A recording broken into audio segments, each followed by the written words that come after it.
Dredging করা মাটি মিশছে নদীতে, পদ্মায় কাটছেই না নাব্য সংকট। টানা ৬ দিন শিমুলিয়া কাঁঠালবাড়ি নৌরুটে বন্ধ ফেরি চলাচল। পুরান ঢাকায় ভেজাল বিরোধী অভিযানে মিলল বিদেশি মোড়কে দেশি নকল প্রসাধনী। জব্দ শিশুদের জনসন ব্র্যান্ডের পণ্য। গ্রাহককে ঠকাতে প্রতারণার ৩ কৌশল। দেখছিলেন শিরোনাম। প্রবাসের সময় সঙ্গে আছে আমি আহমেদ সালেহিন। ময়মনসিংহ নগরের কেওয়াতখালী পিজিসিবি গ্রিড উপকেন্দ্রে আগুনে পুড়ে গেছে জাতীয় গ্রিডের সঞ্চালন লাইন, ট্রান্সফার সহ যন্ত্রপাতি। এ অবস্থায় অন্ধকারে ডুবে আছে ময়মনসিংহ শহর ও এর আশপাশের অনেক এলাকা। বিদ্যুৎ সংযোগ বিচ্ছিন্ন থাকায় প্রচণ্ড গরমের দুর্ভোগে পড়েছেন গ্রাহকরা। তবে বিকল্প উপায়ে বিভিন্ন এলাকায় পালাক্রমে সীমিত আকারে বিদ্যুৎ সরবরাহ করা হচ্ছে। ঘুরছে না পাখা, থমকে গেছে স্বাভাবিক জীবন। মঙ্গলবার দুপুর থেকে বিদ্যুৎ না থাকায় চরম বিপাকে ময়মনসিংহ নগরী সহ আশপাশের বেশ কয়েকটি এলাকা। বিদ্যুৎ বিপর্যয়ে, অসহনীয় গরম ও পানি সংকটে ভোগান্তিতে জনজীবন। সবচেয়ে দুর্ভোগ পোহাতে হচ্ছে বিদ্যুৎ নির্ভর পেশাজীবী মানুষকে। দীর্ঘ সময় বিদ্যুৎ না থাকায় ক্ষোভ জানান তারা। আমাদের শহরটা একদম অন্ধকার হয়ে গেছে, পানির এমন সংকট দেখা দিয়েছে, আমরা স্নান খাওয়া শুধু করতে পারতেছি না। কারেন্ট নাই, যার জন্য আমাদের ফ্যান তো চলতে আছে না, বাতাস নাই, এসি বন্ধ, টিভি বন্ধ। এই যে আগুনে পুরো যে খবরটা, এটা পর লোকমুখে আমরা খবর পাইছি। পুলিশ ও ফায়ার সার্ভিস জানায়, মঙ্গলবার দুপুরে নগরীর কেওয়াতখালী এলাকার পিজিসিবির গ্রিড উপকেন্দ্রে ভয়াবহ আগুন লাগে। এতে জাতীয় গ্রিডের 33 কেভি সঞ্চালন লাইন, 132 কেভি ট্রান্সফরমার ও কন্ট্রোল রুমের সুইচবোর্ড সহ অন্যান্য যন্ত্রপাতি পুড়ে যায়। দুর্ঘটনার কারণে ময়মনসিংহ সহ আশপাশের জেলায় বন্ধ রাখা হয় বিদ্যুৎ সরবরাহ। ট্রান্সফরমার পড়ছে, সিটি পড়ছে, পিটি পড়ছে, আইসোলেটর পড়ছে, লো পড়ছে, তারের লো পড়ছে। পরে খবর পেয়ে ফায়ার সার্ভিসের 2টি ইউনিট 1 ঘন্টার চেষ্টায় আগুন নিয়ন্ত্রণে আনে। 1 ঘন্টার কাছাকাছি সময়ের মধ্যে আমরা আগুন নিয়ন্ত্রণে নিয়ে আসি এবং 1 ঘন্টার মধ্যে আমরা আগুন সম্পূর্ণরূপে নির্বাপন করতে সক্ষম হই। পিডিবির ময়মনসিংহ অঞ্চলের প্রধান প্রকৌশলী জানান, কি কারণে আগুন লেগেছে এবং ক্ষয়ক্ষতির পরিমাণ জানতে সময় লাগবে। পাওয়ার গ্রিড কোম্পানি অলরেডি তদন্ত কমিটি গঠন করেছে, তারা এসে তদন্ত করে দেখবে। এটা আমরা আমাদের লেভেল থেকে এই মুহূর্তে বলা সম্ভব না। পাওয়ার গ্রিড কোম্পানি দুর্ঘটনার কারণ অনুসন্ধানে একটি তদন্ত কমিটি গঠন করেছে। হারুনুর রশিদ, সময় সংবাদ, ময়মনসিংহ। এই মুহূর্তে ময়মনসিংহ নগরীর দুর্গাবাড়ি রোড এলাকায় আছেন রিপোর্টার হারুনুর রশিদ। বিদ্যুৎ সরবরাহের সবশেষ পরিস্থিতি জানতে সরাসরি যাচ্ছি তার কাছে। হারুন। ময়মনসিংহ অঞ্চলে এখনও স্বাভাবিক হয়নি বিদ্যুৎ ব্যবস্থা, অর্থাৎ কেওয়াতখালী পাওয়ার গ্রিডের উপকেন্দ্রে যে আগুন লেগেছিল আজকে দুপুরে, সেই আগুনের কারণে যে বিপর্যয় দেখা দিয়েছে বিদ্যুৎ ক্ষেত্রে, সেটি আসলে এখনও স্বাভাবিক হয়নি। যদিও বিদ্যুৎ কর্তৃপক্ষ অর্থাৎ পাওয়ার গ্রিড কোম্পানি এবং পিডিবির উদ্যোগে সেই বিদ্যুৎ সঞ্চালন স্বাভাবিক করার চেষ্টা করা হচ্ছে। বিভিন্ন এলাকায়, বিশেষ করে ময়মনসিংহ নগরীতে বিভিন্ন ফিডে লোডশেডিং দিয়ে দিয়ে কিছুক্ষণ পরপর বিদ্যুৎ সরবরাহ দেয়া হচ্ছে। এবং আমরা যতটুকু জানতে পেরেছি যে ময়মনসিংহের যে 13টি জেলা, এর মধ্যে এখন পর্যন্ত 4টি জেলায় বিদ্যুৎ সরবরাহ দেওয়া হয়েছে এবং সেখানেও সীমিত আকারে লোডশেডিং দিয়ে দিয়ে কিছুক্ষণ পরপর সেখানে বিদ্যুৎ দেওয়া হচ্ছে। এবং এছাড়া এই 4টি ছাড়া অন্যান্য যে আরও 9টি উপজেলা রয়েছে, সেই উপজেলাগুলোতে এখনও বিদ্যুৎ সরবরাহ সেভাবে দেওয়া সম্ভব হয়নি। এবং ময়মনসিংহ নগরীতে যে সমস্ত এলাকাতে দেওয়া হচ্ছে, যে আমরা দেখতে পাচ্ছি যে আধা ঘন্টা বা 1 ঘন্টা করে দেয়া হচ্ছে এবং এরপর আরও 2 ঘন্টা বা 3 ঘন্টা পর আবার আসছে। এভাবেই রেশনিংয়ের মাধ্যমে পরিস্থিতি স্বাভাবিক করার চেষ্টা করছে বিদ্যুৎ কর্তৃপক্ষ। কিন্তু আসলে বিদ্যুতের কারণে যে মানুষ সমস্যায় পড়েছে, সেটি যদি বলি যে এই অসহনীয় গরম এবং পানি সংকটের কারণে মানুষ চরম দুর্ভোগের মধ্যে আছেন। আমরা বেশ কয়েকটি বাসা এবং এলাকায় গিয়েছি, দেখেছি যে আসলে কি অবর্ণনীয় দুর্ভোগ পোহাচ্ছে মানুষ। আর এই যে অগ্নিকাণ্ড আজকে দুপুরে হয়েছে, সেটি আসলে এই অগ্নিকাণ্ডের কারণে 33 কেভি সঞ্চালন লাইন এবং 132 কেভি ট্রান্সফরমার, কন্ট্রোল রুমের সুইচবোর্ড সহ অনেক যে বিদ্যুৎ সরবরাহের যে যন্ত্রপাতি, সেগুলো পুড়ে যায় এবং সেগুলো মেরামত করার চেষ্টা করা হচ্ছে। আমরা পাওয়ার গ্রিড কোম্পানি সূত্রে জানতে পেরেছি যে ট্রান্সফরমারটি পুড়ে গেছে, সেই ট্রান্সফরমার স্থলাভিষিক্ত অন্য একটি ট্রান্সফরমার আনার জন্য ঢাকা থেকে ইতিমধ্যেই রওনা হয়েছে এবং সেটি ইনস্টল করতে আরও 4-5 দিন সময় লাগতে পারে। এবং পাশের আরেকটি ট্রান্সফরমার ক্ষতিগ্রস্ত হয়েছিল, সেটিও মেরামত করার কাজ চলছে এবং সেটি যদি আজকে রাতে হয়ে যায়, তাহলে অন্যান্য এলাকায় বিদ্যুৎ পরিস্থিতি আরেকটু উন্নতি হবে বলে আশা করছেন বিদ্যুৎ বিভাগের কর্মীরা। তো এই ছিল আমার কাছে ময়মনসিংহ থেকে সর্বশেষ। ময়মনসিংহ নগরীর বিদ্যুৎ সরবরাহের সবশেষ পরিস্থিতি জানাতে আমাদের সঙ্গে সরাসরি যুক্ত হয়েছিলেন সহকর্মী হারুনুর রশিদ। বছর ধরে চলে ড্রেজিং, এরপরও কাটে না নাব্য সংকট। এতে প্রতি বছরই বন্যার পর শিমুলিয়া কাঁঠালবাড়ি নৌরুটে ফেরি চলাচলে তৈরি হয় অচলাবস্থা। বিআরডব্লিউটি বলছে, ড্রেজিংয়ের সক্ষমতার তুলনায় পলি আসার পরিমাণ অনেক বেশি হওয়ায় তারা অসহায়। তবে স্থানীয়দের দাবি, ড্রেজিংয়ের বালু ফের নদীতে ফেলাতেই সংকট কাটছে না। এক্ষেত্রে বিআইডব্লিউটিএ বলছে, স্রোতের তোড়ে বেশি দূর পর্যন্ত ড্রেজিংয়ের পাইপ দেওয়া সম্ভব নয়। এ কারণে আশপাশের চরে তারা বালু ফেলেন। মাহমুদ রাকিবের রিপোর্ট। বিএডব্লিউটির তথ্য অনুযায়ী গেল বছর বন্যা ও বর্ষা মৌসুমে শিমুলিয়া কাঁঠালবাড়ি নৌরুটের নাব্য সংকট কাটাতে প্রায় ৩৪ লক্ষ ঘনমিটার বালু উত্তোলন করেছিল ড্রেজিং বিভাগ। ঠিক একই বছর গেল ২ মাসে এই রুটে প্রায় ৬ লক্ষ ঘনমিটার বালু উত্তোলন করেছে সংস্থাটি। তাই প্রশ্ন আসতেই পারে, এত বালু উত্তোলনের পরও কেন এই রুটে নাব্য সংকট কাটছে না?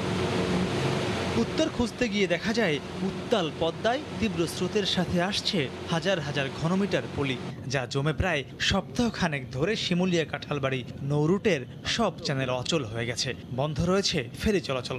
কত ফুট পানি আছে এখানে? ১, ২, ৩ ফিট। এখানে আগে কত ছিল? ২০-২৫ ফিট। কত আগে? ৪ দিন আগে। এত কমে গেল যে? এই জ্বর ভাঙে এসে ভরে গেছে চ্যানেল। বিএডব্লিউটিএ জানায়, নাব্য সংকট কাটাতে ৮ কিলোমিটার দীর্ঘ এই নৌরুটে প্রতি বছরই লৌহজং চ্যানেল ও পদ্মা সেতুর বিকল্প চ্যানেল এলাকায় ৪ থেকে ৬ মাস পর্যন্ত ড্রেজিং করতে হয়। তবে ওই রুটের লঞ্চ চালকদের দাবি, ড্রেজিংয়ের বালু আবার নদী বা চরে ফেলায় কাটে না সংকট। চরে ফালাইতেছি, আবার কিছুদিন আবার নদীতে ফালাইতো, এরা হয়তো চরে এখন ফালাইতেছে আর কি, দেখা যায় ৩টা-৪টা ডেজার হয়তো কাটতেছি। যদি ওই যে কাছে কাছে চরের মধ্যে ফেলা, ওরা বৃষ্টি এসে আবার নদীতে এসে পড়ে আবার পড়ে যায়। চ্যানেল তো ড্রেজিং করে ড্রেজিং আলারাই বন্ধ করে ফেলাচ্ছে। কিভাবে লঞ্চ পরিচালনা বা ফেরি পরিচালনা করব আমরা? তবে বিএডব্লিউটির দাবি, চর ছাড়া কোথাও বালু ফেলার সুযোগ নেই।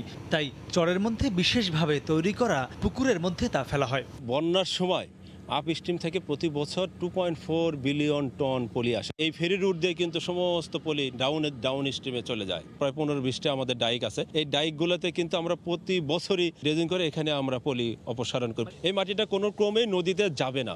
বৃষ্টি হলেও এটা ভাঙার কোনো সম্ভাবনা নাই। সমস্যা আছে, এরকম চর নাই যে এখানে শুধুমাত্র ওই পয়েন্টে ড্রেজিংয়ের মাটিটা নদীর মূল স্রোতে দেওয়া হয়। ম্যাক্সিমাম 2 থেকে 3 কিলোমিটার পর্যন্ত আমরা পাইপ ফেলতে পারি এবং ড্রেজারের একটা প্রেসারের প্রয়োজন হয়, যাতে এই প্রেসার দিয়ে কতদূর পর্যন্ত মাটিটা ফেলা যায়। আমরা ওইভাবেই সার্ভে করে দেখেছি যে চরগুলোর মধ্যে ডাইক তৈরি করলে তাহলে আমাদের চ্যানেলগুলো রক্ষা করা সম্ভব হবে। শিমুলিয়া কাঁঠালবাড়ি নৌরুটের সংকট কাটাতে প্রতি বছর ড্রেজিংয়ে প্রায় 50 কোটি টাকা খরচ হয় বিএডব্লিউটিএর। মাহমুদ রাকিব, সময় সংবাদ, শিমুলিয়া, মুন্সিগঞ্জ। নারায়ণগঞ্জে মসজিদে আগুনে দগ্ধ আরও একজন মারা গেছেন। এ নিয়ে মৃতের সংখ্যা বেড়ে 28 জনে দাঁড়ালো। এদিকে বিস্ফোরণের ঘটনায় জিজ্ঞাসাবাদের নামে তিতাস কর্তৃপক্ষের সঙ্গে যোগাযোগ করা হয়নি মর্মে একটি লিখিত ফর্মে স্বাক্ষর নেওয়ার অভিযোগ উঠেছে। মসজিদ কমিটির সভাপতির অভিযোগ, তিতাস কর্তৃপক্ষ তাদের দায় এড়াতে এমন কৌশল অবলম্বন করেছে। তবে তিতাসের তদন্ত কমিটির প্রধান এখনই এ বিষয়ে কিছু বলতে রাজি হননি। শওকত আলী সৈকতের পাঠানো তথ্য ও ছবি নিয়ে রিপোর্ট। নারায়ণগঞ্জ শহরের পশ্চিমতল্লা এলাকায় বাইতুসসালাত জামে মসজিদে বিস্ফোরণের ঘটনার কারণ অনুসন্ধানে মঙ্গলবার নগরীর বালুরমাঠ এলাকায় কোম্পানির নারায়ণগঞ্জ আঞ্চলিক কার্যালয়ে মসজিদ কমিটির লোকজনকে জিজ্ঞাসাবাদ করে তিতাস গঠিত তদন্ত কমিটি।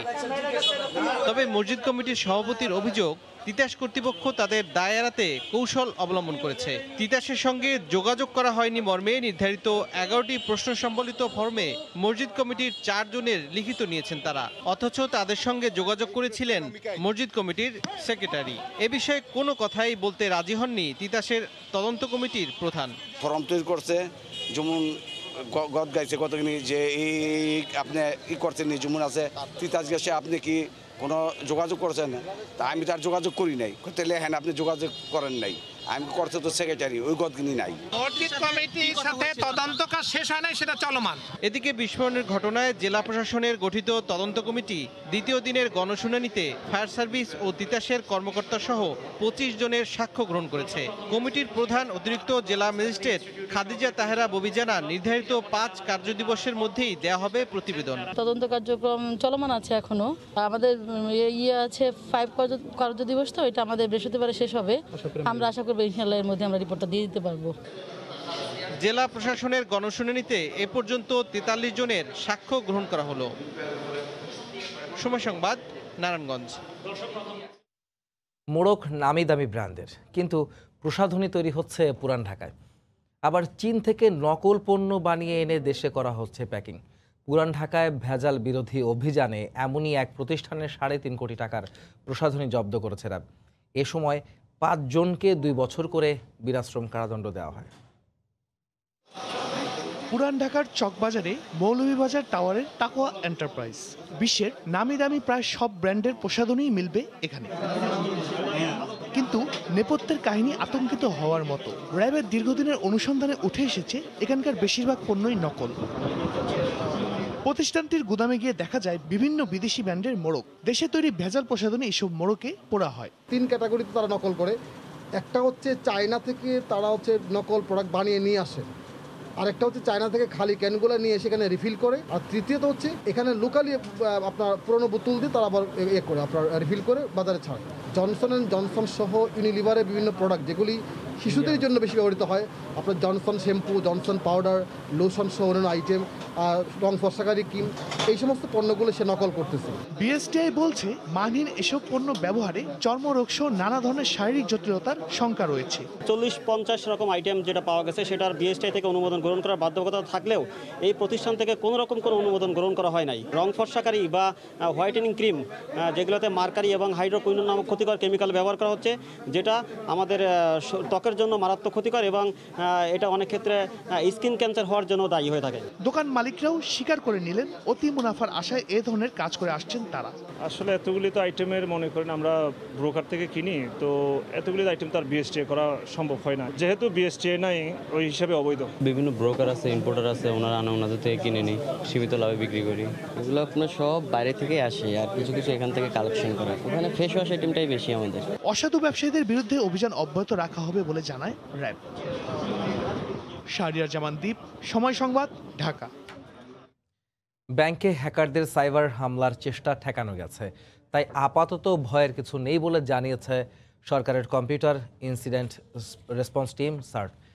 বিটিআরসি তদারকি ও বাংলাদেশ ব্যাংকের পরামর্শে ব্যাংকগুলো সতর্কতামূলক ব্যবস্থা নেয় টাকা চুরি বা খোয়া যাওয়ার ঘটনা ঘটেনি। তবে আত্মতুষ্টিতে না ভুগে ব্যাংকগুলোকে সার্বক্ষণিক পর্যবেক্ষণ জোরদারের পরামর্শ দিয়েছেন প্রযুক্তিবিদরা। এদিকে এখনও স্বাভাবিক হয়নি এটিএম বুথের কার্যক্রম। সাইবার হামলার আশঙ্কায় গেল 27 আগস্ট বাণিজ্যিক ব্যাংকগুলোকে সতর্ক থাকার নির্দেশনা দেয় কেন্দ্রীয় ব্যাংক। এরই প্রেক্ষিতে নিরাপত্তার স্বার্থে রাত 11টা থেকে সকাল 7টা পর্যন্ত এটিএম লেনদেন বন্ধ রেখেছে বেশ কয়েকটি বেসরকারি বাণিজ্যিক ব্যাংক। এতে বিপাকে পড়েছেন গ্রাহকরা। এ অবস্থায় গেল কয়েকদিনে ব্যাংকগুলোর অনলাইন সিস্টেম পর্যবেক্ষণ করে মঙ্গলবার সন্ধ্যায় সরকারের computer incident response team shirt জানায়, উত্তর কোরীয় হ্যাকারদের ব্যাংকে হামলা চেষ্টা ব্যর্থ হয়েছে। অ্যান্টি ম্যালওয়্যার তৈরি করার কোম্পানি এক প্রতিষেধক আপলোড করে দিয়েছে, যার ফলে এটার প্রকোপ কমে গেছে। কোনো আতঙ্কিত হওয়ার কোনো কারণ নাই। প্রযুক্তিবিদরা বলছেন, সাইবার হামলার ক্ষেত্রে এক মুহূর্তের অসতর্কতায় সব শেষ করে দিতে পারে। তাই ব্যাংকগুলোকে নিজেদের সাইবার সিস্টেমে সার্বক্ষণিক নজরদারি রাখতে হবে। হ্যাকাররা কি শুধু রাত দিন গুনে ঢুকবে তা কিন্তু নয়, এটা 24 ঘন্টায় চেষ্টা করবে। নেটওয়ার্ক সিকিউরিটিটা খুবই স্ট্রং রাখতে হবে, যে আমার বাইরে থেকে কিরকম প্রতিদিন কী হারে অ্যাক্সেস হচ্ছে এবং আমার ফায়ারওয়াল সিস্টেম অটোমেটিক্যালি এটা ব্লক করছে কিনা কিংবা অ্যালার্ট সিস্টেম আছে কিনা, পুরোটার উপরে কিন্তু একটা সার্বক্ষণিক একটা নিয়ন্ত্রণ থাকতে হয়। এর আগে 2016 সালের 4 ফেব্রুয়ারি হ্যাকিংয়ের মাধ্যমে বাংলাদেশ ব্যাংকের রিজার্ভ থেকে 8 কোটি 10 লাখ মার্কিন ডলার চুরি হয়। শুভ খান, সময় সংবাদ, ঢাকা। প্রবাসের সময় আরও থাকছে। প্রাইমারি স্কুল খোলা নিয়ে মন্ত্রণালয়ের সিদ্ধান্তহীনতা, খুলবে না বলার একদিন না যেতেই নতুন নির্দেশনা, অন্তত 40 দিন ক্লাস নেওয়ার পরিকল্পনা। রোহিঙ্গা গণহত্যার বিষয়ে মিয়ানমারের 2 সেনা সদস্যের আন্তর্জাতিক আদালতে আনুষ্ঠানিকভাবে স্বীকারোক্তির আগে এ বিষয়ে বক্তব্য দেওয়ার ক্ষেত্রে সতর্কতা অবলম্বন করা উচিত বলে মন্তব্য করেছেন নিরাপত্তা বিশ্লেষক মেজর অবসরপ্রাপ্ত ইমদাদুল ইসলাম। মঙ্গলবার সময় সংবাদকে তিনি বলেন, শেষ মুহূর্তে তাদের বক্তব্য বদলেও যেতে পারে। মিয়ানমার সেনাবাহিনীর এই সদস্য দুজন যদি সত্যি সত্যি হ্যাগে তারা কি সাক্ষ্য দেয় সেটাই এখন দেখার বিষয়। যদি তারা এমনও হতে পারে, অনেক সময় তারা খুব এসব ব্যাপারে তাদের মুখগুলি খুব স্মার্ট হয়, তারা যদি আবার সাফাই সাক্ষী হয়, ওখানে গিয়ে বলে যে আমরা যেটা দেখেছি সেটা হচ্ছে পারস্পরিক সংঘাত হয়েছিল, সেখানে কিছু লোক মারা গেছে, এই ধরনের কথা বলেও ফেলতে পারে। সেজন্য এই দুজন সাক্ষীর ব্যাপারে আমাদেরকে কোনো মন্তব্য করার বিষয়ে এখনও যথেষ্ট সাবধানতা অবলম্বন করতে পারবে। করোনায় আক্রান্ত হয়ে দেশে একদিনে আরও 36 জন মারা গেছেন। নতুন শনাক্ত হয়েছেন 1892 জন রোগী। এ নিয়ে দেশে মোট রোগীর সংখ্যা 3,29,251 জন।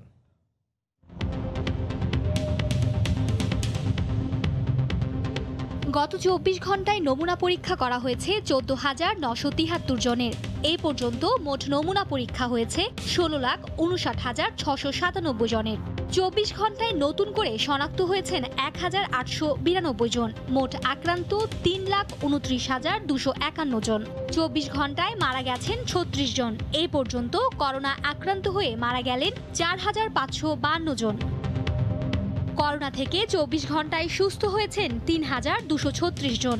মোট সুস্থ হয়েছেন 2,27,809 জন। সীমাবদ্ধতা সত্ত্বেও জলবায়ু পরিবর্তনের চ্যালেঞ্জ মোকাবেলায় বাংলাদেশ দীর্ঘমেয়াদী পরিকল্পনা বাস্তবায়ন করে যাচ্ছে বলে জানিয়েছেন প্রধানমন্ত্রী শেখ হাসিনা। জলবায়ু অভিযোজন ক্ষমতা তৈরির বৈশ্বিক platform global centre on adaptation GCA এর আঞ্চলিক কার্যালয় উদ্বোধনের ভার্চুয়াল অনুষ্ঠানে একথা বলেন তিনি। মঙ্গলবার বিকেল 3:30টায় ভার্চুয়াল পরিসরে আন্তর্জাতিক এই সংগঠনের ঢাকা আঞ্চলিক কার্যালয় গণভবন থেকে উদ্বোধন করেন প্রধানমন্ত্রী শেখ হাসিনা। এতে অনলাইনে সংযুক্ত ছিলেন নেদারল্যান্ডসের প্রধানমন্ত্রী Mark Rutte, global centre for অ্যাডাপ্টেশনের চেয়ারম্যান বান কি মুন সহ দক্ষিণ এশীয় দেশগুলোর পরিবেশ বিষয়ক মন্ত্রীরা। অনুষ্ঠানে ঢাকা কার্যালয়ে দক্ষিণ এশীয় অঞ্চলে জলবায়ু অভিযোজন তৈরিতে গুরুত্বপূর্ণ ভূমিকা রাখবে বলে জানান অতিথিরা। বাংলাদেশ জলবায়ু হুমকির মুখে পড়া অন্যতম দেশ উল্লেখ করে শেখ হাসিনা বলেন, ঝুঁকি থাকলেও পরবর্তী প্রজন্মের জন্য বাসযোগ্য দেশ গড়তে তার সরকার বদ্ধপরিকর।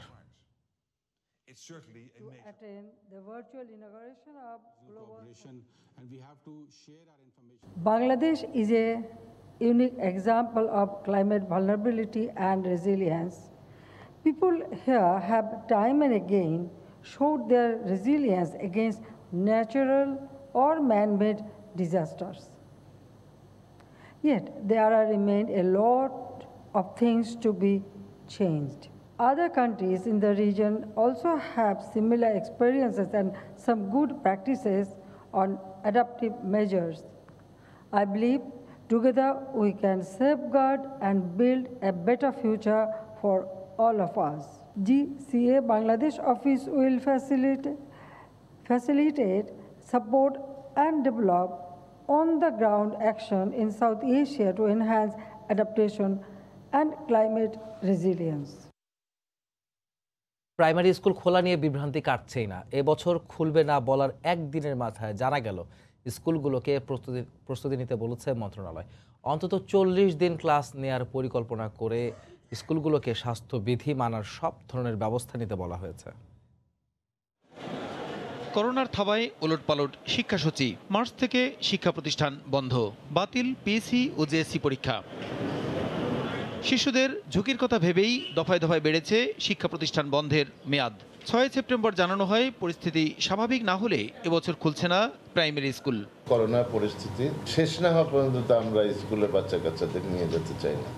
একদিন যেতে না যেতেই জানা গেল স্বাস্থ্য সুরক্ষা মেনে ক্লাস ও পরীক্ষা নেওয়ার প্রস্তুতি নিতে স্কুলগুলোকে নির্দেশনা দিয়েছে মন্ত্রণালয়। প্রত্যেকটা স্কুল একটি করে রিওপেনিং প্ল্যান তৈরি করবে। মাস্ক তো অবশ্যই ম্যান্ডেটরি করেছি, স্যানিটাইজারের ব্যবস্থা রেখেছি। যদি কোনো স্কুলের শিক্ষার্থীর সংখ্যা বেশি হয় অল্টারনেটিভ করে তাদেরকে আনার ব্যবস্থা করতে হবে। অক্টোবরে যদি স্কুলগুলো রিওপেন করা যায় তাহলে 57 দিন আমরা সময় পাবো। নভেম্বরে হয় তাহলে 40 দিন সময় পাবো আমরা 19 ডিসেম্বর পর্যন্ত। তারপরে যেটুকু রেখেছি সেটা হচ্ছে পরীক্ষার জন্য। ক্লাস পরীক্ষা নেওয়া সম্ভব না হলে বিকল্প হিসেবে অটো পাসের কথাও ভাবছে মন্ত্রণালয়। পরিস্থিতি যদি স্বাভাবিক না হয় স্কুলগুলো খোলা সম্ভব হবে না, সেক্ষেত্রে তো পরীক্ষা মূল্যায়ন করা সম্ভব হবে না। অটো পাস দিতে হবে। অটো পাস হলে আমাদের কোনো শিক্ষার্থী আমি মনে করি যে ক্ষতির সম্মুখীন হবে না। এমন সিদ্ধান্তে উদ্বেগ বাড়ছে শিক্ষার্থী ও অভিভাবকদের মধ্যে। কবে যে স্কুল খুলবে করোনার মধ্যে আমরা সেই আশাতেই বসে আছি। অনেক টেনশনে আছি যে স্কুল খুলবে কিনা, বছর তো শেষই হয়ে গেল। এদিকে জেএসসি পরীক্ষার পরিবর্তে স্ব স্কুলে মূল্যায়নের ভিত্তিতে শিক্ষার্থীদের নবম শ্রেণীতে উত্তীর্ণ করার নির্দেশনা পাঠানো হয়েছে স্কুলগুলোতে। আর অন্যান্য শ্রেণীর ক্লাস ও পরীক্ষার বিষয়ে শিগগিরই আন্তঃবোর্ড সিদ্ধান্ত নেবে। 4 দিন পরে আন্তঃবোর্ডের সিদ্ধান্ত করলে জানানো হবে। শুধু স্কুল মূল্যায়ন করে তাদেরকে পরবর্তী শ্রেণীতে উন্নীত করবে। এইচএসসি পরীক্ষার ব্যাপারেও শিগগিরই চূড়ান্ত সিদ্ধান্ত জানানোর আভাস দিয়েছে সংশ্লিষ্ট মন্ত্রণালয়। প্রসূন আশিস, সময় সংবাদ, ঢাকা। মন্ত্রী এমপি আইনের ঊর্ধ্বে নয়, প্রভাব খাটানোর চেষ্টা করলে ছাড় পাবে না কেউ। আইন শৃঙ্খলা সংক্রান্ত মন্ত্রিসভার কমিটির বৈঠক শেষে ব্রিফিংয়ে জানালেন সভাপতি মুক্তিযুদ্ধ বিষয়ক মন্ত্রী আ.ক.ম মোজাম্মেল হক। বিভিন্ন গোয়েন্দা সংস্থার রিপোর্ট সমন্বয়ে একটি কমিটি গঠনেরও সিদ্ধান্ত হয় বৈঠকে। 3 মাস পর পর বৈঠক হওয়ার কথা থাকলেও করোনার কারণে দীর্ঘ বিরতি দিয়ে মঙ্গলবার স্বরাষ্ট্র মন্ত্রণালয়ের সভাকক্ষে বসে আইন শৃঙ্খলা সংক্রান্ত মন্ত্রিসভা কমিটির বৈঠক। মুক্তিযুদ্ধ বিষয়ক মন্ত্রী আ.ক.ম মোজাম্মেল হকের সভাপতিত্বে বৈঠকে স্বরাষ্ট্রমন্ত্রী আসাদুজ্জামান খান কামাল ও জনপ্রশাসন প্রতিমন্ত্রী ফরহাদ হোসেন উপস্থিত ছিলেন। পুলিশের আইজি, র্যাব ও গোয়েন্দা সংস্থার প্রতিনিধি সহ সংশ্লিষ্ট মন্ত্রণালয়ের ঊর্ধ্বতন কর্মকর্তারাও বৈঠকে অংশ নেন। বৈঠকে অবসরপ্রাপ্ত মেজর সিনহা হত্যাকাণ্ড, ঘোড়াঘাট ইউএনওর উপর হামলা সহ আলোচিত বিষয়গুলো উঠে আসে। বৈঠক শেষে কমিটির সভাপতি সাংবাদিকদের প্রশ্নের জবাবে বলেন, প্রভাব খাটিয়ে কেউ আইনের হাত থেকে রেহাই পাবে না। সিনহা হত্যাকাণ্ড বিষয়ে যৌথ তদন্ত প্রতিবেদন অনুসারে আইনানুগ ব্যবস্থা নেওয়া হবে বলেও জানান তিনি। সাবেক মেজর হত্যা তদন্ত রিপোর্ট অনুসারে যাতে আইন খুব কঠোরভাবে প্রয়োগ হয়, দোষী ব্যক্তিদের বিরুদ্ধে আইনানুগ ব্যবস্থা নেওয়ার জন্য আমরা খুব দৃঢ় প্রত্যয় ব্যক্ত করা হয়েছে। ইউএনও সাহেবের চুরি নামে এটা মানুষের কাছে খুব বিশ্বাসযোগ্য হয়নি। আরও ইনভেস্টিগেশনের জন্য দরকার গোয়েন্দা সংস্থাকেও আমরা নির্দেশ দিয়েছি। মন্ত্রী হই, এমপি হই বা সরকারি কর্মকর্তা হয় বা দলীয় কোনো নেতা কর্মী হয়, কেউ আইনের ঊর্ধ্বে নয়। এদিকে যে কোনো ঘটনায় বিভিন্ন গোয়েন্দা সংস্থার রিপোর্ট সমন্বয়ে একটি কমিটি গঠন করার কথাও বলেন তিনি। গোয়েন্দা সংস্থাগুলো সব বিক্ষিপ্তভাবে কাজ করে, তাদের কাজের একটা সমন্বয় করার জন্য স্বরাষ্ট্র মন্ত্রণালয়কে অনুরোধ করা হয়েছে। মাদকের সাথে জড়িতদের শাস্তির আওতায় আনা এবং মেয়াদোত্তীর্ণ ভিসা নিয়ে বাংলাদেশে অবস্থানকারী বিদেশিদের ক্যাম্পে রাখারও সিদ্ধান্ত হয় বৈঠকে। প্রসূন আশিস, সময় সংবাদ, ঢাকা। দেনার দায়ে ডুবতে বসেছে চট্টগ্রাম সিটি কর্পোরেশন। ঠিকাদার সহ বিভিন্ন সংস্থা এখন সিটি কর্পোরেশনের কাছে 1000 কোটি টাকার বেশি পাওনা রয়েছে। টাকার অভাবে বন্ধের পথে ভাঙাচোরা সড়কের মেরামত সহ উন্নয়ন কাজ। এই অবস্থায় থোক বরাদ্দের আশায় বিভিন্ন মন্ত্রণালয়ে ধর্ণা দিচ্ছেন নবনিযুক্ত প্রশাসক।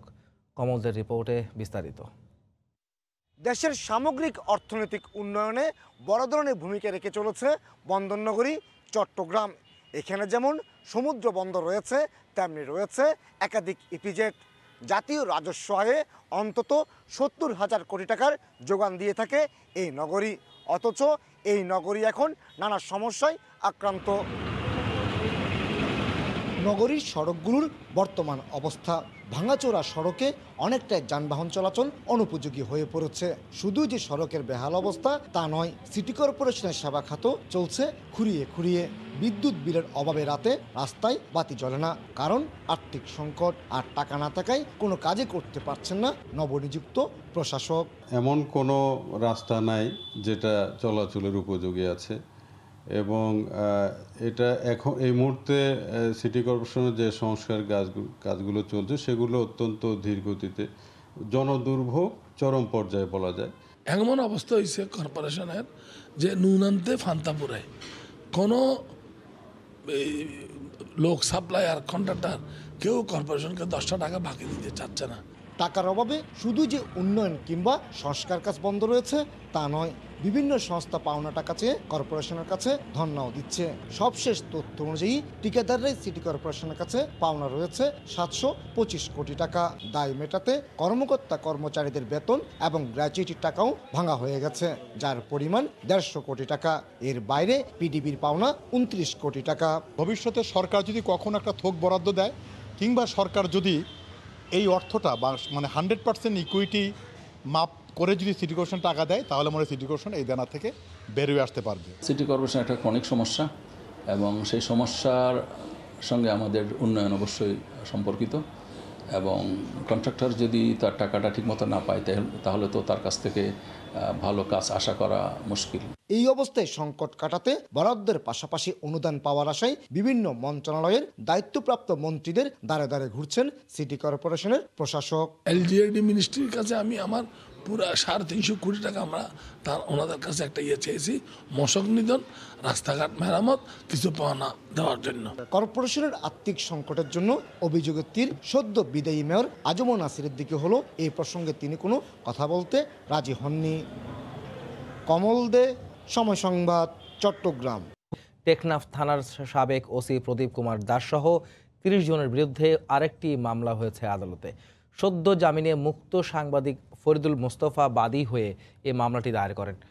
মঙ্গলবার বিকেলে জ্যেষ্ঠ বিচারিক হাকিম তামান্না ফারাহ আদালতে এই মামলাটি দায়ের করেন। মামলা আমলে নিয়ে পিবিআইকে তদন্তের নির্দেশ দিয়েছেন বলে নিশ্চিত করেছেন মামলার বাদী পক্ষের আইনজীবী ইমরুল শরীফ।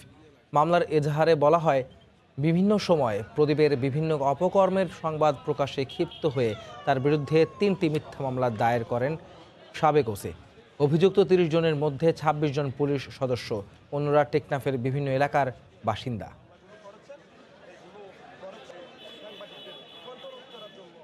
টেকনাফ থানা সাবেক ওসি প্রদীপ সহ 30 জনকে আসামি করে মামলাটি দায়ের করি। ফরিদুল মোস্তফা গত 24 জুন 2019 সালে টেকনাফে আইনশৃঙ্খলার অবনতি এবং টাকা না দিলে ক্রসফায়ার ওসি প্রদীপ এইরকম একটা শিরোনাম দিয়ে নিউজ প্রকাশনা করার পরে আপনার ওসি প্রদীপ ফরিদুল মোস্তফা খানের বাসায় বিভিন্নভাবে নির্যাতন করতো, আসতো, ধরার জন্য চেষ্টা করতো।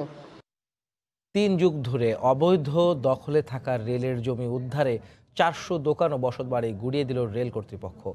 নগর রানীনগরে মঙ্গলবার দুপুর থেকে দিনভর চলে এই উচ্ছেদ অভিযান। নগর থেকে এমআর রকেট রিপোর্ট। বুলডোজার দিয়ে ভেঙে গুড়িয়ে দেওয়া হয় রেলের সম্পত্তির উপর গড়ে তোলা বিভিন্ন দোকানপাট। গত 3 যুগ ধরে আস্তে আস্তে গড়ে তোলা হয় নওগাঁর রানীনগরের রেল স্টেশন চত্বরের চারপাশে অবৈধ স্থাপনা। রেলের জমি ভরাট করে সেখানে মার্কেট গড়ে অসাধু ব্যক্তিরা চড়া দামে তা বিক্রি করে। শুধু দোকানই নয়, গড়ে তোলা হয় অবৈধ ভবনও। মঙ্গলবার দুপুর থেকে একজন ম্যাজিস্ট্রেটের নেতৃত্বে আইন শৃঙ্খলা বাহিনী এসব অবৈধ স্থাপনা ভেঙে দিতে 2টি বুলডোজার ব্যবহার করে। দীর্ঘদিন পর অবৈধ স্থাপনা উচ্ছেদ অভিযানকে সাধুবাদ জানান অনেকে। বৈধতা নাই বা খাজনা খারিজ করে নাই, যার কারণে নির্বাহী ম্যাজিস্ট্রেটের হুকুমেই এগুলা উচ্ছেদ করা হচ্ছে। রাষ্ট্রের স্বার্থে করে থাকে তাহলে এটা আমি মনে করি যে সঠিক হবে। স্টেশনের প্রায় 1 কিলোমিটার জুড়ে 250 দোকানে উচ্ছেদ অভিযান চলে। দোকানদারদের অভিযোগ তাদের আগে জানানো হয়নি। খাজনা কিছু বাকি আছে, এই জন্য কোনো রকম টাইম দেয়নি। আমার কাগজ ছিল, তাও মনে করো ভেঙে দিয়েছে। আমার দোকান ভেঙে দিয়েছে, আমার দোকান থেকে মালপত্র বের করতে দেওয়ার সময় দেওয়া হয়নি। রেল কর্তৃপক্ষের দাবি 15 দিন আগে থেকেই দোকান সরিয়ে নেওয়ার জন্য প্রচারণা চালানো হয়। ডিসি সাহেবের অফিসে আমি যখন বসছিলাম সার্কিটে, তখনও এই লোকজনই গিয়েছিল এবং তারা কনভিন্স যে এটা তাদেরকে যথেষ্টভাবে জানানো হয়েছে, মালামাল সরানোর সুযোগ দেওয়া হয়েছে, নোটিশ দেওয়া হয়েছে এবং এটা অবৈধকর। রেল কর্তৃপক্ষ জানায়, উচ্ছেদ করা রেলের জায়গায় আধুনিক মার্কেট নির্মাণ করে নিলামের মাধ্যমে দোকান বরাদ্দ দেওয়া হবে। এমআর রকি, সময় সংবাদ, নওগাঁ। স্বাস্থ্যবিধি মানা তো দূরের কথা, রাজধানীর মহানগর দায়রা জজ আদালত প্রাঙ্গণ যেন ভাগাড়। হকারদের দখলে অধিকাংশ এলাকা। অন্যদিকে নানা স্থানে ফাটলে পুরনো ভবনগুলো শঙ্কা জাগাচ্ছে দুর্ঘটনার। আইনজীবী ও আদালত কর্মচারীদের অভিযোগ, দীর্ঘদিন ধরেই এমন বেহাল দশা হলেও তোয়াক্কা করছে না কর্তৃপক্ষ। মার্জিয়া মামুর রিপোর্ট। চারপাশে আবর্জনার স্তূপ, নোংরা পানি ছড়াচ্ছে দুর্গন্ধ। রাস্তার পাশের আবর্জনাগার বা ভাগার নয় এটি, রাজধানীর মহানগর দায়রা জজ আদালত প্রাঙ্গণের ছবি। শুধু প্রাঙ্গণই নয়, আদালতের এজলাসের দরজার পাশেও জমে আছে ময়লা। বাইরের বারান্দায় পড়ে আছে পাশের টয়লেটের নোংরা কমোডো। দুর্ভোগ আরও বাড়াচ্ছে ভাসমান হকারদের দখলদারি। বিচারালয়ের এমন বেহাল দশায় ক্ষুব্ধ আইনজীবী ও আদালত কর্মকর্তারা। প্রতিদিনই আমরা আবর্জনার মধ্যে বসবাস করছি। পরিষ্কার পরিচ্ছন্নতার জন্য অনেক কর্মী নিয়োগ করা আছে, তারা ঠিকমতো কাজ করে না। প্রত্যেকটা কোর্টের ভিতরেই দেখা যায় যে ময়লা, এবং বেঞ্চগুলোও দেখা যায় যে সঠিক সময় সঠিকভাবে তারা পরিষ্কার করে না। অস্বাস্থ্যকর পরিবেশের কারণে আমরা রীতিমতো ভীত সংশ্লিষ্ট অবস্থায় থাকি। বুকের মধ্যে দিয়ে কাজ করি, প্লাস্টারগুলি ফেটে যাচ্ছে, আমরা সিঁড়ি দিয়ে ওঠার সময় অনেক সময় হোঁচট খাই। কর্তৃপক্ষ যদি এটা দ্রুত কোনো পদক্ষেপ না নেয় তাহলে এতে উত্তরণের আমাদের আর কোনো উপায় থাকবে না। আদালত পরিষ্কার পরিচ্ছন্নতা আমরা চাই এবং এই দেওয়ালগুলা সংস্কার চাই। কেন এই হাল জানতে চাইলে পিপির অভিযোগ, বারবার বলার পরও টনক নড়ছে না দায়িত্বশীল কর্তৃপক্ষগুলোর। এখানে একটা হকার, সে আমাদের কোর্টে এজলাসের কাছে চলে গেল, 2 তলা 3 তলা তারা উঠে গেল, বাদাম বিক্রি করছে, ঝালমুড়ি বিক্রি করছে। এটা তো হতে পারে না। এটা তো যারা আমাদের জাজ হিসেবে যে প্রশাসন, তাদের দায়িত্ব। তাছাড়া এখানে আমাদের বার অ্যাসোসিয়েশনেরও দায়িত্ব আছে। আদালতের বেশিরভাগ ভবনের দেয়াল আর পিলারে দেখা দিয়েছে ফাটলও। যে কোনো সময় ঘটতে পারে দুর্ঘটনা। মার্জিয়া মুমু, সময় সংবাদ, ঢাকা। এবারে প্রবাসের খবর। বাংলাদেশ সহ 17 দেশের নাগরিকের ইতালি প্রবেশের নিষেধাজ্ঞার মেয়াদ আগামী 7 অক্টোবর পর্যন্ত বাড়ানো হয়েছে। তবে ইতালি প্রবাসীদের স্বামী, স্ত্রী, সন্তান সহ নিকটাত্মীয়দের প্রমাণ সাপেক্ষে প্রবেশে বাধা না থাকলেও বিমান চলাচল বন্ধের কারণে দেশে আটকে পড়াদের ফিরে আসা নিয়ে দেখা দিয়েছে অনিশ্চয়তা। রোম থেকে জুমানা মাহমুদের রিপোর্ট। বাংলাদেশ সহ 17টি দেশের নাগরিকের ইতালিতে প্রবেশের নিষেধাজ্ঞা 8 সেপ্টেম্বর থেকে 7 অক্টোবর পর্যন্ত বাড়ানোর সিদ্ধান্ত নিয়েছে দেশটির মন্ত্রিপরিষদ। দেশগুলো থেকে ইতালিতে সরাসরি বিমান চলাচল বন্ধ থাকার কথা রয়েছে। তবে দেশগুলোতে অবস্থানকারী ইতালি প্রবাসীদের স্বামী, স্ত্রী, ছেলেমেয়ে সহ নিকটাত্মীয়দের সম্পর্ক প্রমাণ সাপেক্ষে তারা দেশটিতে প্রবেশ করতে পারবেন। তবে বাংলাদেশ থেকে ইতালিতে বিমান চলাচল বন্ধ থাকার পাশাপাশি বিমানের টিকিট ভাড়া বেশি হওয়ার কারণে অনেক প্রবাসীর ইতালি ফেরা নিয়ে অনিশ্চয়তা দেখা দিয়েছে। আমাদের বাঙালি কমিউনিটির অনেকে হতাশার মধ্যে আছি, কারণ আমরা যারা এখানে ছোটখাটো ট্রাভেল এজেন্সি নিয়ে আসি তাদের জন্য সমস্যা, এবং আমাদের যারা আটকা পড়ছে বাংলাদেশে এদের জন্য সমস্যা হচ্ছে। সময় মতো না আসতে পারি, কেউ চাকরি হারাচ্ছি, সময় মতো না আসতে পারলে কাগজ রিনিউ করা যাচ্ছে না, বিভিন্ন সমস্যার সম্মুখীন হচ্ছে। এর আগে লকডাউন প্রত্যাহার করা হলেও বাংলাদেশ থেকে বিশেষ ফ্লাইটে করোনা আক্রান্ত অনেক প্রবাসী ইতালিতে ফেরেন। করোনার সংক্রমণ বাড়ায় অন্যান্য দেশের সঙ্গে কালো তালিকাভুক্ত হয় বাংলাদেশও। গত মার্চে করোনার কারণে লকডাউন শুরু হলে অনেক বাংলাদেশি দেশে ফিরে আটকা পড়েন। তাদের সংখ্যা 10,000-এরও বেশি। ইতালির রোম থেকে জুমানা মাহমুদ, সময় সংবাদ। এদিকে করোনার প্রকোপ কিছুটা কমার পর ইতালির পাহাড়ি এলাকাগুলোয় রেকর্ড সংখ্যক পর্যটকের সমাগম ঘটেছে। 20 বছরে এবারই সবচেয়ে বেশি পর্যটক এসেছে বলে মত স্থানীয়দের। ভেনিস থেকে মাকসুদ রহমানের রিপোর্ট। করোনার প্রভাবে প্রায় ধসে পড়েছিল ইতালির পর্যটন শিল্প। ধীরে ধীরে আবারও ঘুরে দাঁড়িয়েছে দেশটি। শুরু হয়েছে পর্যটকদের আনাগোনাও। মহামারী এখনো দূর হয়ে যায়নি। এর মধ্যে ইতালির পাহাড়ি অঞ্চলে রেকর্ড সংখ্যক পর্যটকের আগমন ঘটেছে। এতে খুশি পাহাড়ি জনপদগুলো। এবছর এখানে অনেক পর্যটক এসেছে। এত পর্যটক আগে কখনো দেখিনি। অনেকদিন পর এত মানুষ এখানে, সত্যি ভালো লাগছে। মূলত আল্পস পর্বতমালাকে কেন্দ্র করেই ইতালির পাহাড় কেন্দ্রিক পর্যটন শিল্প গড়ে উঠেছে। অস্ট্রিয়া, ফ্রান্স, সুইজারল্যান্ড সীমান্তে পাহাড়ি এলাকায় গড়ে উঠেছে নয়নাভিরাম পর্যটক কেন্দ্র। এর মধ্যে রয়েছে কর্তিনা, মন্তেবিয়াঙ্কো, বালে d'Aosta, ইতালিয়ান আল্পস, মন্তেবেল্লুনো, প্রেমন্তে। এইসব স্থানে গত 20 বছরের মধ্যে সর্বোচ্চ সংখ্যক পর্যটক এসেছে এই বছর। ইতালির ভেনিস থেকে মাকসুদ রহমান, সময় সংবাদ। ইংল্যান্ডের ওয়েক্সফোর্ডের স্ট্রবেরির কদর গোটা ইউরোপ জুড়ে। বছরের এই সময়টায় স্ট্রবেরি বাগান দেখতে ও স্ট্রবেরি খেতে পর্যটকদের ভিড় থাকলেও করোনার কারণে এবার সেখানকার চিত্র পুরোটাই উল্টো। একদিকে কৃষকরা যেমন অলস সময় কাটাচ্ছেন, অন্যদিকে রপ্তানি করতে না পারায় ক্ষতির মুখে এই খাতের ব্যবসায়ীরা। আয়ারল্যান্ড থেকে বিস্তারিত জানাচ্ছেন সৈয়দ জুয়েল।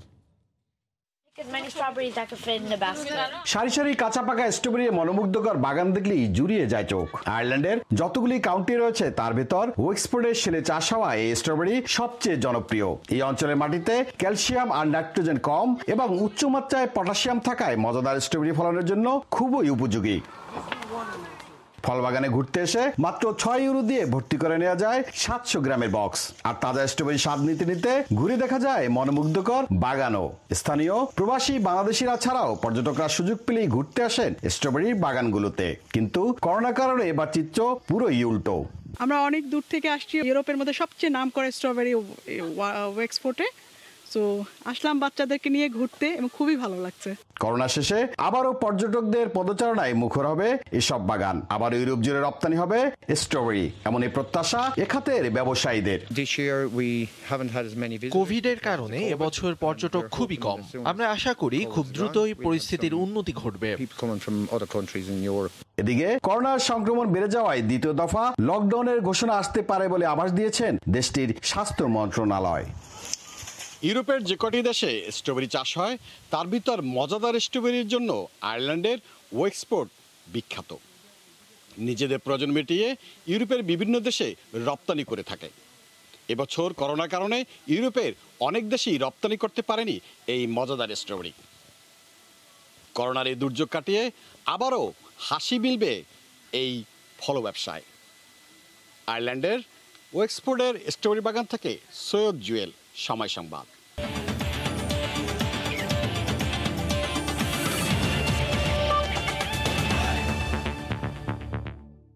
করোনার থাবায় পিছিয়ে গেল বাংলাদেশ দলের শ্রীলঙ্কা সফরের দল ঘোষণার দিনক্ষণ, যে কারণে সতর্ক ক্রিকেট বোর্ড।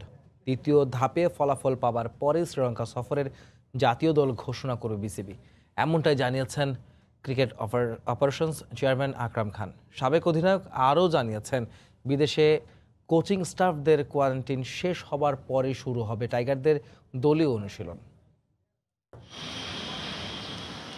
মঙ্গলবার গুঞ্জন ছিল বিকেলের মধ্যেই দল ঘোষণা করবে ক্রিকেট বোর্ড, কিন্তু করোনার হানায় সবই যেন ওলটপালট হলো।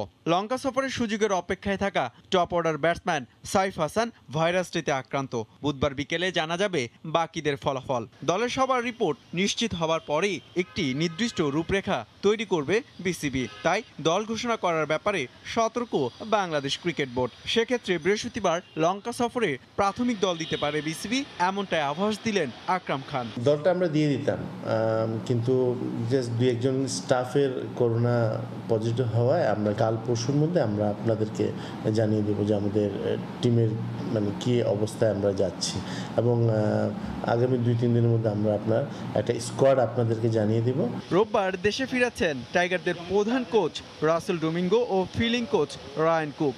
একদিন পরেই ঢাকায় pace bowling coach Otis Gibson. তবে সহসায় তারা যোগ দিতে পারছেন না জাতীয় দলের সাথে। নিয়ম মেনে বিদেশি কোচিং স্টাফদের থাকতে হবে হোম কোয়ারেন্টিনে। আমরা তো ওইভাবে সময় নিয়ে কিন্তু কোচদেরকে নিয়ে আসছি, তার মধ্যেও গিবসন কিন্তু আসার কথা ছিল না। আমরা চেষ্টা করে ওকে কিন্তু নিয়ে আসছি, যেহেতু ওদেরকে কোয়ারেন্টিনে রেখে আমরা কোয়ারেন্টিন শেষ হলে ওদেরকে মাঠে নিয়ে আসবো। আমরা কিন্তু এই প্ল্যানটা আপনার 1.5-2 মাস আগে থেকেই করে রেখেছিলাম। ঢাকায় ফেরা বিদেশি কোচদের কোয়ারেন্টিন শেষে মাঠে ফিরতে সময় লাগবে 20 তারিখ পর্যন্ত। তার আগে আপাতত দলীয় অনুশীলন শুরু করতে পারছে না বাংলাদেশ জাতীয় ক্রিকেট দল।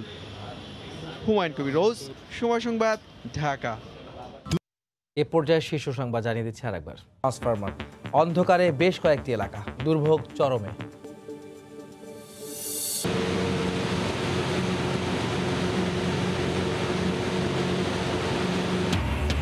ড্রেজিং করা মাটি মিশছে নদীতে, পদ্মায় কাটছেই না নাব্য সংকট। টানা 6 দিন শিমুলিয়া কাঁঠালবাড়ি নৌরুটে বন্ধ ফেরি চলাচল। পুরান ঢাকায় ভেজাল বিরোধী অভিযানে মিলল বিদেশি মোড়কে দেশি নকল প্রসাধনী। জব্দ শিশুদের জনসন্স ব্র্যান্ডের পণ্য। গ্রাহককে ঠকাতে প্রতারণার 3 কৌশল।